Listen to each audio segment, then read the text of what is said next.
कशी झाली शंकराची पार्वती? तर सतीच्या विरहाने भगवान शंकराची अवस्था अत्यंत दयनीय झाली होती. ते प्रत्येक क्षणी सतीचे स्मरण करत असत आणि त्यांच्या आठवणीत मग्न राहत. इकडे सतीने देहत्याग करताना दृढ संकल्प केला होता की मी पुन्हा राजा हिमालयाच्या घरी जन्म घेऊन शंकराची अर्धांगिनी होईल. जगदंबेचा संकल्प व्यर्थ जाणार नव्हताच. योग्य वेळी त्या राजा हिमालयाच्या पत्नी मेनका हिच्या गर्भात प्रविष्ट होऊन कन्येच्या रूपात प्रकट झाल्या. पर्वतराजाची पुत्री असल्यामुळे त्यांना पार्वती असे नाव पडले. पार्वती हळूहळू मोठी झाली व तिच्या आईवडिलांना लग्नाची चिंता भासू लागली.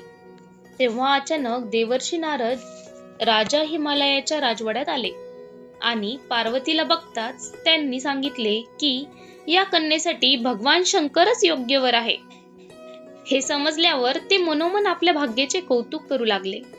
एकदा भगवान शंकर सतीच्या विरहात भटकत भटकत त्या प्रदेशात आले आणि जवळच गंगावतरणाच्या स्थळी तपश्चर्येला बसले.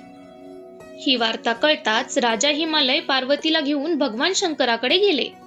त्यांनी नम्रतेने शंकरांना आपल्या कन्येला सेवेत स्वीकारण्याची विनंती केली आणि पार्वतीची अपार भक्ती पाहून त्यांनी आग्रह मान्य केला.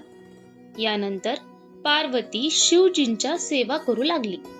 अनेक वर्षे अशी सेवा करूनही पार्वतीसारखी सुंदर कन्या एकांतात असतानाही शंकरांच्या मनात कधीही विकार उत्पन्न झाला नाही. ते सदैव समाधीस्थच राहिले. त्या दरम्यान तारकासूर नावाचा असुर देवतांना फार त्रास देऊ लागला. शिवपुत्राशिवाय त्याचा वध होणे अशक्य होते. हे कळताच देवतांनी शिव पार्वती विवाह घडवून आणण्याचे प्रयत्न केले. त्यांनी कामदेवालाही शिवजींकडे पाठवले, परंतु तेही क्रोधाग्नीत भस्म झाले आणि शिवजी त्या जागेवर निघून कैलासाकडे गेले. त्यामुळे पार्वतीने कठोर तपश्चर्या केली. ती त्या शिखरवर बसून तपश्चर्या करू लागली, ज्या शिखरावर भगवान शंकर आधी तपश्चर्या करत होते. ते शिखर गौरी शिखर म्हणूनही ओळखले जाते. पहिल्या वर्षी ती फळावर जगली, दुसऱ्या वर्षी पानावर आणि नंतर तर पानाचाही त्याग केला. म्हणूनच तिला अपर्णा असे नाव पडले.